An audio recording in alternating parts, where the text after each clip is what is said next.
2026 ഒരു പ്രൊജക്ട് വാങ്ങാൻ പ്ലാൻ ചെയ്യുന്നുണ്ടോ? അതും കിട്ടാവുന്നതിൽ വെച്ച് ഏറ്റവും കൂടുതൽ ബ്രൈറ്റ്നസ് കിട്ടുന്ന പ്രൊജക്ട് ആണോ നിങ്ങൾ നോക്കുന്നത്? അൾട്രാ ബ്രൈറ്റ്നസ് ഉള്ള ഒരു പ്രൊജക്ടർ ആണോ നോക്കുന്നത്? എങ്കിൽ ടോപ് ട്രോൾ ലെജൻഡ് അൾട്രാമാക്സ് എന്ന് പറയുന്ന ഈ ഒരു പ്രൊജക്ടർ ആണ് വാങ്ങേണ്ടത്. ഇതൊരു ഫുൾ HD പ്രൊജക്ടർ ആണ്. പക്ഷേ ഇതിൽ 4K അൾട്രാ HD സപ്പോർട്ട് ചെയ്യും. ഒക്ടാ കോർ പ്രോസസർ ആണ് ഇതിൽ വരുന്നത്. പവർഫുൾ ആയിട്ടുള്ള നല്ല കിട്ടിലൻ സൗണ്ട് ക്വാളിറ്റിക്ക് വേണ്ടി 20 വാട്ട്സിന്റെ ഒരു ഇൻബിൽഡ് സ്പീക്കറും ഇതിൽ കിട്ടുന്നുണ്ട്. അണ്ടർ 40,000 വരുന്ന പ്രീമിയം ക്വാളിറ്റിയിലുള്ള ഒരു ഹെവി മെഷീൻ ആണിത്. എനിക്ക് തോന്നുന്നു ഈ ഒരു പ്രൈസ് സെഗ്മെന്റിൽ ഇത്രയും ബ്രൈറ്റ്നസ് തരാൻ പോകുന്ന ഒരു മെഷീൻ വേറെ ഉണ്ടാകാൻ സാധ്യതയില്ല. കാരണം 40,000 ലൂമൻസിന്റെ അൾട്രാ ബ്രൈറ്റ്നസ് ഉള്ള പ്രൊജക്ടർ ആണിത്. ഇതിന്റെ ആൻസി ലൂമൻ വരുന്നത് 3,500 ആണ്. കോൺട്രാസ്റ്റ് റേഷ്യോ 20,000:1 ആണ്. അപ്പൊ ഇതിൽ നിന്ന് തന്നെ നിങ്ങൾക്ക് മനസ്സിലാക്കാം എത്ര പവർഫുൾ ആയിട്ടുള്ള, എത്ര പിക്ചർ ക്വാളിറ്റി നൽകുന്ന ഒരു പ്രൊജക്ടർ ആയിരിക്കും ഇതെന്നുള്ള കാര്യം. ബോക്സ് ഓപ്പൺ ആക്കുമ്പോൾ നമുക്ക് ആദ്യം കാണാനായിട്ട് സാധിക്കുക ഇതിനുള്ളിലുള്ള മറ്റൊരു ചെറിയ ബോക്സ് ആണ്. ഈ ബോക്സിൽ നമുക്കൊരു റിമോട്ട് കൺട്രോൾ ലഭിക്കുന്നുണ്ട്, ഒരു HDMI കേബിൾ, ഒരു പവർ കോഡ്, ഒരു lens cleaning towel, user manual. ഇതാണ് നമ്മുടെ മെയിൻ യൂണിറ്റ് പ്രൊജക്ടർ.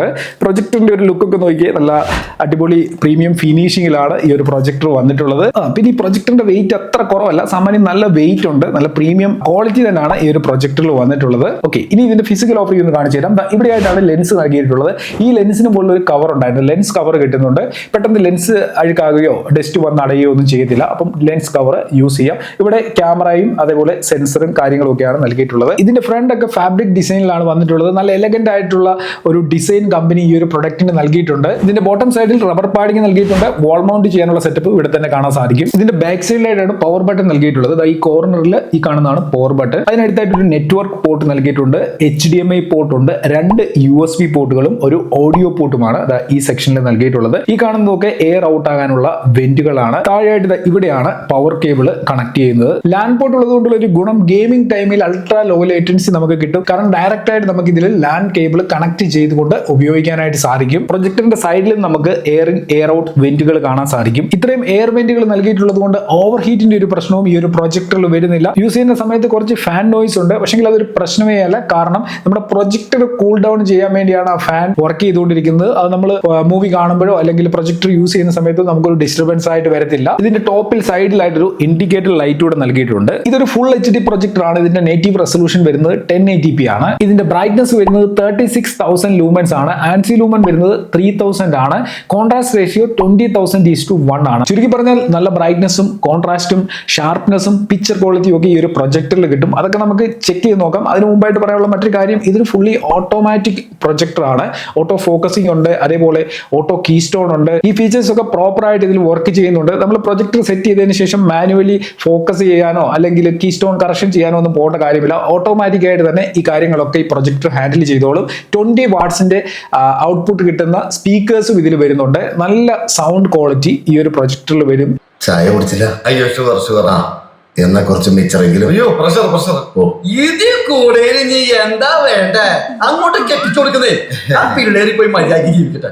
സാധാരണ പ്രൊജക്ടറിൽ ഞാൻ ഇതുവരെ പരിചയപ്പെടുത്തിയിട്ടുള്ള പ്രൊജക്ടറിൽ 15 വാട്ട്സിന്റെ വരെയുള്ള സ്പീക്കറുകൾ കിട്ടുന്ന പ്രൊജക്ടറുകളൊക്കെയാണ് നമ്മൾ പരിചയപ്പെട്ടിട്ടുള്ളത്. പക്ഷേ 20 വാട്ട്സിന്റെ സ്പീക്കറാണ് ഇതിൽ വരുന്നത്. നല്ല അടിപൊളി സൗണ്ട് ക്വാളിറ്റി കിട്ടും. മൂവീസ് ഒക്കെ കാണുന്ന സമയത്ത് ഈ പ്രൊജക്ടറിൽ നിന്നുള്ള സൗണ്ട് ക്വാളിറ്റി തന്നെ ധാരാളമാണ്. പിന്നെ നിങ്ങൾക്ക് സൗണ്ട് ബാറോ അല്ലെങ്കിൽ ബ്ലൂടൂത്ത് സ്പീക്കറോ കാര്യങ്ങളൊക്കെ ഇതിൽ കണക്ട് ചെയ്തുകൊണ്ട് നിങ്ങൾക്ക് സൗണ്ട് ക്വാളിറ്റി എൻഹാൻസ് ചെയ്തുകൊണ്ട് ഉപയോഗിക്കാനായിട്ട് സാധിക്കും. ഇതിൽ ആൻഡ്രോയിഡ് വേർഷൻ വരുന്നത് 15 ആണ്. 4GB റാമും 128GB ഇന്റർണൽ സ്റ്റോറേജും ഈ ഒരു പ്രൊജക്ടറിൽ കിട്ടും. ബ്ലൂടൂത്ത് വെർഷൻ 5.2 ആണ്. ഒരുമാതിരിപ്പെട്ട എല്ലാ ആപ്സും ഇതിൽ സപ്പോർട്ട് ചെയ്യും. ഗൂഗിൾ പ്ലേ സ്റ്റോറിൽ നിന്നോ ആപ്റ്റോഡി സ്റ്റോറിൽ നിന്നോ ഒക്കെ ആപ്സ് ഡൗൺലോഡ് ചെയ്ത് ഇൻസ്റ്റാൾ ചെയ്തുകൊണ്ട് ഉപയോഗിക്കാനായിട്ട് പറ്റും. HDMI ARC സപ്പോർട്ട് ചെയ്യും. 4K ഫയലുകളുടെ സപ്പോർട്ടും ഇതിൽ വരുന്നുണ്ട്. യൂട്യൂബിലും 4K വീഡിയോസ് ഇതിൽ പ്ലേ ചെയ്യാൻ സാധിക്കും. സ്ക്രീൻ മിറർ നമുക്ക് ആൻഡ്രോയിഡിലും ഐഫോണിലും ഈ പ്രൊജക്ടറിൽ ചെയ്യാൻ സാധിക്കും. ഇതിന്റെ മാക്സിമം സ്ക്രീൻ സൈസ് 300 ഇഞ്ച് വരെയാണ്. ഒരു 200 to 240 ഇഞ്ച് വരെയൊക്കെയാണ് സാധാരണ നമ്മൾ അത്രയൊക്കെ ആയിരിക്കും യൂസ് ചെയ്യുന്നത്. ആ ഒരു റേഞ്ചിൽ നല്ല കിടിലൻ പിക്ചർ ക്വാളിറ്റി ഈ ഒരു പ്രൊജക്ടറിൽ നിന്ന് കിട്ടും. ഈ പ്രൊജക്ടർ ഫുള്ളി ഡസ്റ്റ് പ്രൂഫ് ആണ്. അതുകൊണ്ട് എവിടെ വേണമെങ്കിലും കൊണ്ടുവെക്കാം എന്ന് നിങ്ങൾ കരുതരുത്. ഡസ്റ്റും മോയ്സ്ചറും ഒക്കെ ഒരുപാടുള്ളിടത്ത് പ്രൊജക്ടറുകൾ കീപ്പ് ചെയ്തിരിക്കുന്നതായിരിക്കും നല്ലത്. സേഫ് ആയിട്ട് തന്നെ പ്രൊജക്ടർ വെക്കുക. കാരണം നമ്മൾ ഇത്രയും പൈസ കൊടുത്ത് വാങ്ങുന്ന ഒരു പ്രൊഡക്റ്റ് ആണ്. അതിന് കംപ്ലൈന്റ് ഒന്നും വരാതിരിക്കാനായിട്ട് നമ്മൾ എത്രയും കെയർ ചെയ്യുന്നു അതിനനുസരിച്ച് കുറെ കാലം കൂടെ നമുക്ക് ഈ ഇലക്ട്രോണിക് ഐറ്റംസ് യൂസ് ചെയ്യാനായിട്ട് സാധിക്കും. ഇനി ഇത് യൂസ് ചെയ്തതിന്റെ ഒരു എക്സ്പീരിയൻസ് എന്നോട് ചോദിക്കുകയാണെന്നുണ്ടെങ്കിൽ എനിക്ക് ഭയങ്കരമായിട്ട് ഈ ഒരു പ്രൊജക്ടർ ഇഷ്ടപ്പെട്ടു. കാരണം ഇതിന്റെ ഒരു പിക്ചർ ക്വാളിറ്റി ഞാനിത് ഉദ്ദേശിച്ചതിനേക്കാളും കൂടുതൽ നല്ലൊരു പിക്ചർ ക്വാളിറ്റി ഈ ഒരു പ്രൊജക്ടറിൽ കിട്ടുന്നുണ്ട്. സാധാരണ പ്രൊജക്ടറുകൾ കണക്ട് ചെയ്ത് കഴിഞ്ഞാൽ ഞാൻ 1-2 മൂവീസ് ഒക്കെ കണ്ട് പിന്നെ അത് എടുത്തു വെക്കുകയാണ് ചെയ്യാറുള്ളത്. പക്ഷേ ഇതിൽ ഞാൻ കുറച്ചധികം സമയം മൂവീസ് കാണാനും മറ്റ് ഷോസ് ഒക്കെ കാണാനായിട്ട് യൂസ് ചെയ്തു. അതേപോലെ യൂട്യൂബ് ഒരുപാട് ഈ ഒരു പ്രൊജക്ടറിലൂടെ ഞാൻ കണ്ടു. നല്ല പിക്ചർ ക്വാളിറ്റി ഉണ്ട്. അതേപോലെ തന്നെ കളേഴ്സ് ആണെങ്കിൽ പോലും നല്ല പഞ്ചിയായിട്ടുള്ള കളേഴ്സ് ആണ് ഇതിൽ നിന്ന് ലഭിക്കുന്നത്. നമുക്ക് പിക്ചർ അഡ്ജസ്റ്റ് ചെയ്യാനൊക്കെ സാധിക്കും. പല പല പിക്ചർ മോഡുകൾ വരുന്നുണ്ട്. പിക്ചർ വേണമെന്നുണ്ടെങ്കിൽ നമുക്ക് കസ്റ്റമൈസ് ചെയ്യാനായിട്ട് സാധിക്കും. ഓഡിയോ മോഡ്സ് ഉണ്ട്, ഓഡിയോയും നമുക്ക് കസ്റ്റമൈസ് ചെയ്യാനായിട്ട് സാധിക്കും. അങ്ങനെ ഇൻട്രസ്റ്റിംഗ് ആയിട്ടുള്ള കുറെ ഫീച്ചേഴ്സിനോടൊപ്പം തന്നെ ഓട്ടോ ഫോക്കസിങ്ങും ഓട്ടോ കീസ്റ്റോണും ഒക്കെ വരുന്നുണ്ട്. അത് വളരെ യൂസ്ഫുൾ ആണ്. ചില പ്രൊജക്ടുകളിൽ ഈ ഓട്ടോ കീസ്റ്റോൺ ഒന്നും പ്രോപ്പർ ആയിട്ട് വർക്ക് ചെയ്യത്തില്ല, ഓട്ടോ ഫോക്കസിങ്ങും വർക്ക് ചെയ്യത്തില്ല. പക്ഷേ ഇതിൽ 100% വർക്കിംഗ് ആണ്. പിന്നെ കോർണർ ബ്ലറിന്റെ ഒരു ഇഷ്യൂ ഈ ഒരു പ്രൊജക്ടറിൽ ഒട്ടും തന്നെ ഇല്ല. മൂവീസ് ഒക്കെ കാണുന്ന സമയത്ത് മോഷൻ ബ്ലർ ആകുന്ന പ്രശ്നം ഒന്നും തന്നെ ഈ പ്രൊജക്ടറിൽ ഞാൻ കണ്ട സമയത്തൊന്നും നോട്ട് ചെയ്തിട്ടില്ല. പിന്നെ ബ്രൈറ്റ്നസിന്റെ കാര്യം പറയുമ്പോൾ ഞാൻ ഓൾറെഡി പറഞ്ഞു, ഏകദേശം 3000 ആൻസി ലൂമൻ ആണ് ഈ ഒരു പ്രൊജക്ടറിൽ വരുന്നത്. നല്ല ബ്രൈറ്റ്നസ് ആണ്, നമ്മൾ ഉദ്ദേശിക്കുന്നതിനേക്കാളും കൂടുതൽ ബ്രൈറ്റ്നസ് ആണ്. ലൈറ്റ് ഒക്കെ ഇട്ടുകൊണ്ട് വേണമെന്നുണ്ടെങ്കിൽ നമുക്ക് ഈ പ്രൊജക്ടർ യൂസ് ചെയ്യാനായിട്ട് സാധിക്കും. എന്നാലും നല്ല രീതിയിലുള്ള ഒരു പിക്ചർ ക്വാളിറ്റി നമുക്ക് ഇതിൽ കിട്ടും. ഈ ബ്രൈറ്റ്നസ് മാത്രം കൂടുന്നതുകൊണ്ട് പ്രത്യേകിച്ച് ഗുണങ്ങളൊന്നുമില്ല. കോൺട്രാസ്റ്റും ആ ഒരു ഷാർപ്നെസ്സും ഒക്കെ നമുക്ക് കിട്ടിയെങ്കിൽ ആ ബ്രൈറ്റ്നസ് കൂടുന്നതുകൊണ്ടുള്ള പ്രയോജനം ഉണ്ടാകത്തുള്ളൂ. അപ്പൊ ഇതിന് നല്ല കോൺട്രാസ്റ്റും ബ്രൈറ്റ്നസും കാര്യങ്ങളും ഒക്കെ ഉള്ളത് കൊണ്ട് തന്നെ ഇത് അഡ്ജസ്റ്റ് ചെയ്തുകൊണ്ട് നമ്മൾ ഉപയോഗിക്കുന്ന സമയത്ത് നമുക്ക് നല്ലൊരു പിക്ചർ ഔട്ട്പുട്ട് ഈ ഒരു പ്രൊജക്ടറിൽ നിന്ന് ലഭിക്കുന്നതാണ്. പ്രൊജക്ടർ ഓൺ ചെയ്യുമ്പോൾ ഒരു ഇന്റർഫേസ് ആണ് ഈ കാണുന്നത്. ഇതിപ്പം ഇതിന്റെ ഹോം സ്ക്രീൻ ആണ്. ഹോം സ്ക്രീനിൽ തന്നെ നമുക്ക് കുറച്ചധികം ആപ്സും കാര്യങ്ങളും ഒക്കെ നൽകിയിട്ടുണ്ട്. Netflix, YouTube, prime video, Disney അങ്ങനെയൊക്കെയുള്ള ആപ്സ് ഇവിടെ നൽകിയിട്ടുണ്ട്. നമുക്ക് വേണമെന്നുണ്ടെങ്കിൽ ഇതിലധികം ആപ്സ് ഇതാ ഇവിടെ ഈ ഒരു ടാബിലേക്ക്, ആപ്സിന്റെ ടാബിലേക്ക് വന്നു കഴിഞ്ഞാൽ ഇവിടെ നിന്ന് നമുക്ക് ഡൗൺലോഡ് ചെയ്യാനായിട്ട് പറ്റും. ഇനി നമുക്ക് സെറ്റിംഗ്സ് ഒന്ന് ഓപ്പൺ ആക്കി നോക്കാം. സെറ്റിംഗ്സിന്റെ ഒരു ഇന്റർഫേസ് ആണ് ഈ കാണുന്നത്. ഇവിടെ സിസ്റ്റം എന്നുള്ള ആ ഒരു ഓപ്ഷനിലേക്ക് വന്നു കഴിഞ്ഞാൽ നമുക്ക് ഇവിടെ ഫുൾ സെറ്റിംഗ്സുകൾ കാണാനായിട്ട് സാധിക്കും. ഇവിടെ ആദ്യത്തെ ഓപ്ഷൻ ആണ് ബ്ലൂടൂത്ത് ആൻഡ് നെറ്റ്വർക്ക്. നെറ്റ്വർക്കിൽ നമുക്ക് വൈഫൈ കണക്ട് ചെയ്യാനും അതേപോലെ തന്നെ ബ്ലൂടൂത്ത് സെറ്റിംഗ്സും ആണ് ഇവിടെ നൽകിയിട്ടുള്ളത്. അതിന്റെ താഴെയായിട്ട് നമുക്ക് സിഗ്നൽ സോഴ്സ് എന്ന് പറയുന്ന സെക്ഷനിലാണ് HDMI, USB ഒക്കെ കണക്ട് ചെയ്തുകൊണ്ട് അതിന്റെ കണക്ടിവിറ്റി നമുക്ക് ഇവിടെ നിന്ന് അറിയാനായിട്ട് സാധിക്കും. അതിന് താഴെയാണ് പ്രൊജക്ഷൻ എന്ന് പറയുന്ന സെറ്റിംഗ്. പ്രൊജക്ഷൻ സെറ്റിംഗ്സിൽ വന്നു കഴിഞ്ഞാൽ പ്രൊജക്ഷൻ മോഡ് നമുക്ക് ഇവിടെ നിന്ന് സെറ്റ് ചെയ്യാനായിട്ട് പറ്റും. അതേപോലെ ഓട്ടോ ഫോക്കസ് ഓപ്ഷൻ നമുക്ക് ഇവിടെ നിന്ന് എനേബിൾ ഡിസേബിൾ ചെയ്യാൻ പറ്റും. ഇപ്പം ഞാൻ ഓട്ടോ ഫോക്കസ് എനേബിൾ ചെയ്ത് കഴിഞ്ഞപ്പം ഓട്ടോമാറ്റിക്കായിട്ട് ഇത് ഫോക്കസ് ചെയ്തുകൊണ്ട് വീണ്ടും അത് പഴയ രീതിയിൽ ഫോക്കസ് ആയിട്ട് വന്നിട്ടുണ്ട്. പിന്നെ ഓട്ടോ കീസ്റ്റോൺ എന്ന് പറയുന്ന ഒരു ഓപ്ഷൻ ഉണ്ട്. ജസ്റ്റ് ഓട്ടോ കീസ്റ്റോൺ നമുക്ക് ഓഫ് ചെയ്ത് കഴിഞ്ഞാൽ ഇതേപോലെ 4 പോയിന്റ് കീസ്റ്റോൺ കറക്ഷൻ നമുക്ക് ചെയ്യാനുള്ള ഓപ്ഷനാണ് ഇവിടെ ലഭിക്കുക. നോക്കിയാൽ നമുക്ക് ഈ രീതിയിൽ 4 പോയിന്റ് കീസ്റ്റോൺ കറക്ഷൻ ചെയ്യാനായിട്ട് പറ്റും.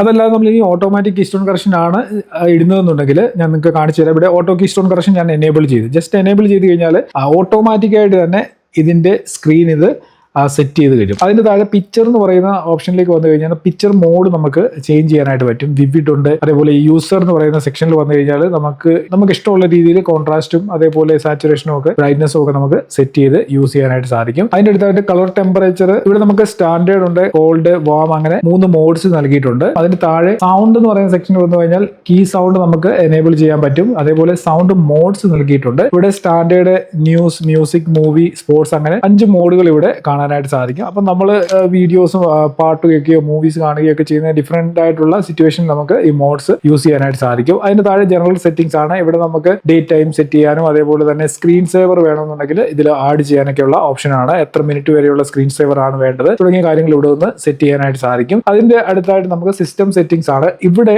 സിസ്റ്റം അപ്ഡേറ്റ് ഓപ്ഷൻ ഉണ്ട്. അതായത് പുതിയ അപ്ഡേറ്റ് വല്ലതും വന്നിട്ടുണ്ടെങ്കിൽ ഇവിടെ നമുക്ക് സിസ്റ്റം അപ്ഡേറ്റ് ചെയ്യാൻ സാധിക്കും. അതിനോടൊപ്പം ഫാക്ടറി റീസെറ്റ് ഇവിടെ ചെയ്യാൻ പറ്റും. എബൌട്ട് ഡിവൈസ് എന്ന് പറയുന്ന സെക്ഷനിൽ വന്നു കഴിഞ്ഞാൽ ഇതിന്റെ ആൻഡ്രോയിഡ് വേർഷൻ ഏതാണെന്നുള്ള അറിയാൻ പറ്റും. ആൻഡ്രോയിഡ് 15 ആണ് ഇതിൽ വരുന്നത്. മെമ്മറി വരുന്നത് 4 GB ആണ്. അവൈലബിൾ റോം 128 GB ആണ്. പിന്നെ ഡിവൈസ് ടെമ്പറേച്ചറും കാര്യങ്ങളും ഒക്കെ അങ്ങനെയൊക്കെയുള്ള ഡേറ്റ് നമുക്ക് ഇവിടെ നിന്ന് എടുക്കാനായിട്ട് സാധിക്കും. മൊത്തത്തിൽ ഇതിന്റെ ഒരു യൂസർ ഇന്റർഫേസും കാര്യങ്ങളും ഒക്കെ വളരെ ഈസിയാണ്. നമുക്ക് വളരെ ഈസി ആയിട്ട് ഈ ഒരു പ്രൊജക്ടർ യൂസ് ചെയ്യാനായിട്ട് സാധിക്കും. നല്ല ഫാസ്റ്റ് ആണ്. എങ്ങും തന്നെ ഒരു ലാഗ് ഈ ഒരു പ്രൊജക്ടറിൽ ഞാൻ ഉപയോഗിച്ച സമയത്ത് എനിക്ക് തോന്നിയിട്ടില്ല. വളരെ ഫാസ്റ്റ് ആയിട്ട് തന്നെ നമുക്ക് ഇത് യൂസ് ചെയ്യാനായിട്ട് സാധിക്കുന്നുണ്ട്. പ്രൊജക്ടറിന്റെ ലാംബ് ലൈഫ് ബ്രാൻഡ് പറയുന്നത് 50,000 hours ആണ്. 4K HDR10 സപ്പോർട്ടും ഈ ഒരു പ്രൊജക്ടറിലുണ്ട്. 4K വീഡിയോസ് ഒക്കെ ഇതിൽ പ്ലേ ചെയ്യാൻ പറ്റും. HDMI ARC സപ്പോർട്ടൂടെ ഈ ഒരു പ്രൊജക്ടറിൽ വരുന്നുണ്ട്. ഈ പ്രൊജക്ടറിൽ എനിക്ക് എടുത്തു പറയാൻ തോന്നിയ ഒരു കാര്യമാണ് ഇതിന്റെ പിക്ചർ ക്വാളിറ്റി. നിങ്ങൾക്ക് ഒരു സിനിമാറ്റിക്, ഒരു തിയേറ്റർ എക്സ്പീരിയൻസ് തന്നെ ഈ ഒരു പ്രൊജക്ടറിൽ കിട്ടും. ഇതിന്റെ ബ്രൈറ്റ്നസ് ആയിക്കോട്ടെ, കോൺട്രാസ്റ്റ് റേഷ്യോ ആയിക്കോട്ടെ, കളർ ആയിക്കോട്ടെ, കളറൊക്കെ വളരെ അക്യുറേറ്റ് ആയിട്ടുള്ള പഞ്ചി ആയിട്ടുള്ള കളേഴ്സും നമുക്ക് ഈ ഒരു പ്രൊജക്ടറിൽ കിട്ടുന്നുണ്ട്.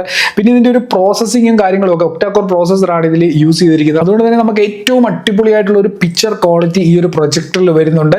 ഇതിന്റെ റാം 4GB ആണെന്ന് ഞാൻ പറഞ്ഞല്ലോ. അതേപോലെ 128GB റോമും വരുന്നുണ്ട്. അപ്പം മാക്സിമം നല്ല രീതിയിലുള്ള ഒരു ഫാസ്റ്റ് ആയിട്ടുള്ള പെർഫോമൻസ് ഈ ഒരു പ്രൊജക്ടറിൽ നിന്ന് കിട്ടും. അപ്പം അണ്ടർ 40,000 നിങ്ങളൊരു ബെസ്റ്റ് പ്രൊജക്ടർ നോക്കുന്നുണ്ടെങ്കിൽ ഈ ഒരു പ്രൊജക്ടർ ഞാൻ റെക്കമെൻഡ് ചെയ്യും. ഇതിന്റെ ലിങ്ക് വീഡിയോ ഡിസ്ക്രിപ്ഷനിലുണ്ട്. ആവശ്യമുള്ളവർക്ക് ആമസോണിൽ നിന്നോ അല്ലെങ്കിൽ ഇവരുടെ ഒഫീഷ്യൽ വെബ്സൈറ്റിൽ നിന്നോ പർച്ചേസ് ചെയ്യാം. ഇതിന്റെ കറന്റ് പ്രൈസ് ആമസോണിൽ 38,000 ആണ്. താല്പര്യമുള്ളവർക്ക് ലിങ്ക് ഫോളോ ചെയ്തുകൊണ്ട് ഇത് പർച്ചേസ് ചെയ്യാനായിട്ട് സാധിക്കും. വീഡിയോ നിങ്ങൾക്ക് യൂസ്ഫുൾ ആയി കാണുമെന്ന് ഞാൻ കരുതുന്നു. വീഡിയോ യൂസ്ഫുൾ ആയിട്ടുണ്ടെങ്കിൽ ഫ്രണ്ട്സിനൊക്കെ ഷെയർ ചെയ്യുന്നതിനോടൊപ്പം വീഡിയോ ഒന്ന് ലൈക്ക് ചെയ്യാനും മറക്കണ്ട. എന്തെങ്കിലും ഡൗട്ട്സ് വീഡിയോയുമായി ബന്ധപ്പെട്ടുണ്ടെങ്കിൽ കമന്റ് ചെയ്യുക. തീർച്ചയായിട്ടും എല്ലാ കമന്റുകൾക്കുള്ള റിപ്ലൈയും ഞാൻ തരുന്നതാണ്. അപ്പോൾ എന്തായാലും ഇന്നത്തെ വീഡിയോ ഇവിടെ നിർത്തുകയാണ്. ഇതിൽ നല്ലൊരു അൺബോക്സിംഗ് റിവ്യൂ ഒക്കെ ആയി നമുക്ക് അടുത്ത വീഡിയോയിൽ കാണാം.